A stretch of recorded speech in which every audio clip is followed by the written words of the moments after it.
Íslenski spurningaleikurinn QuizUp sem kom á markað í gær einungis einu sæti á eftir Candy Crush á lista App Store í Bandaríkjunum, en þann leik þekkja margir Íslendingar. Hödd Vilhjálmsdóttir segir frá. QuizUp var fáanlegur á App Store í gær og eru rúmlega 100.000 einstaklingar búnir að hala spurningaleiknum niður. Forstjóri fyrirtækisins Plain Vanilla sem hannaði og gaf út leikinn segir viðtökurnar fram úr björtustu vonum.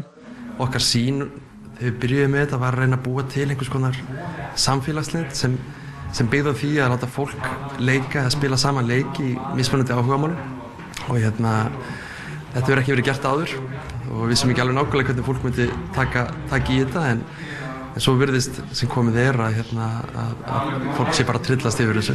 Í dag leikurinn sá 7. vinsælasti á App Store í Bandaríkjunum, einu sæti á eftir Candy Crush.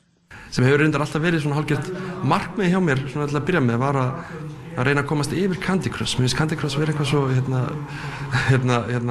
heiladauður en við erum að reyna að búa til leik sem bæði skemmtilegur en jafnframt fræðandi.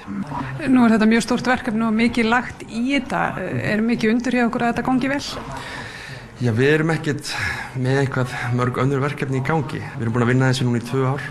Setja alveg allt sem við eigum og það alveg ótrúlega sérstök tilfinning að hafa unnið að verkefni í 2 ár með hópi af ótrúlega kláru fólki sem við erum búin að vera að búa einhver til alveg úr engu einhvern veginn.